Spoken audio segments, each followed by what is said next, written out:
Okay, hi Gatewayers, it's Nick and Jill again. We're here in Auburn, and this is Chris and Megan Knight. A couple of years ago they were in sunny California with a stable family life, and now they're here in Auburn. Chris, Megan, tell us why you're here. We're here about 10 months after we moved. We moved last December, and we're here to start Stone Church, which, to update, is going well. We're 6 months in. Today we celebrate our 6-month anniversary.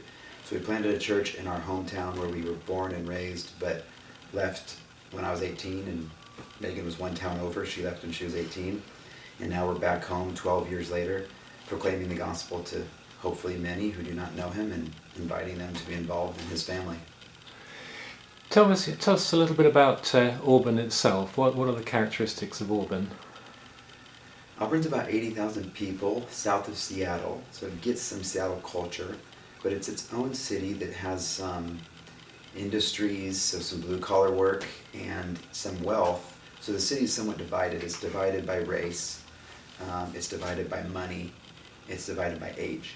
So if you make money, you live up on one of two hills that we actually have people in the church living on. If you don't make money, you live down in the valley, which is where we live and where the school that we meet in is, and where our kids go to school. So the city is divided, but it's kind of an ignored city. Many people live here, as you just heard, 80,000, but they live, work, and play in different places, or they work and play in different places. So we're trying to invite people to reconsider staying in Auburn, enjoying Auburn, and we think Jesus is the light that will shine into the city of Auburn and make it whole again, make it beautiful, and make people want to be here when they meet Jesus. And how's the church planting going? As you say, you're 6 months in, you're about to do a big launch today. How's it going? Meg? It's going very well. Yeah, we are super blessed to be a part of a church of lovely people, and it's growing, and leaders are coming up out of the woodwork, so we're very blessed. There's obviously challenges with it, but yeah, I think that it's going really well. Yeah? Anything else? And what would you like us to be praying for? Well, we just had the painters with us 2 weeks ago, and now we've had the Mudges. They went on our weekend retreat that we called Stone Family Camp. So you could hear a lot more stories, I'm sure, from them. These are usually generalizations when you get the prayer points at the end.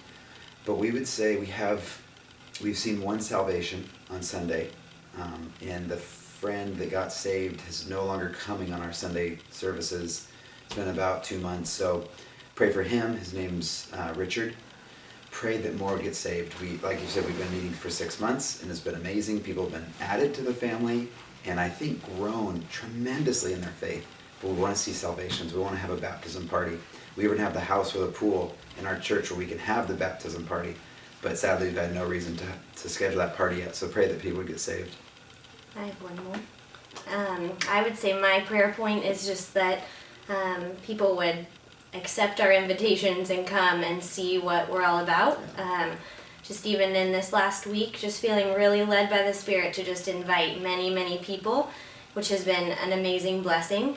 So looking out at my neighbor's house right now, invited most of the neighbors on the street, lots of people at the bus stop, and people that I've met randomly, and I feel like a lot of our church is just sending out invitations to come and see what we're doing. So I would just pray and ask you to pray too, that people would accept those invitations and come and see a family and hear the gospel, and like Chris said, be saved. So Yeah, and last night you were talking about some of your hopes for relationships amongst the ladies. Do you want to just unpack that for a moment?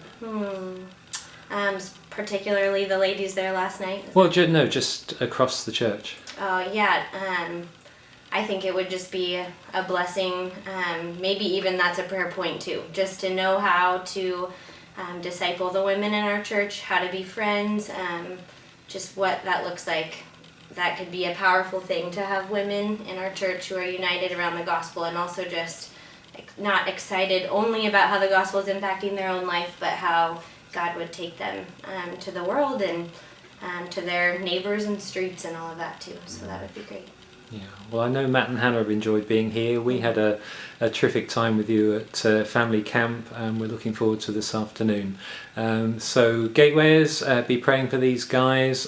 Come visit them. There's only one way to see Stone Church, and that's up close and personal. But Chris, Megan, we are praying for you. We're part of Advance. And it's a great family of churches across the world. You know that, and we're just a token of that expression of fellowship. So bless you both and your family. Your Thank chocolate's you. amazing. Yes, it is. Yeah. Oh yeah, if you come visit, you have to bring chocolate, apparently. Okay, guys, thanks very much. Thank you.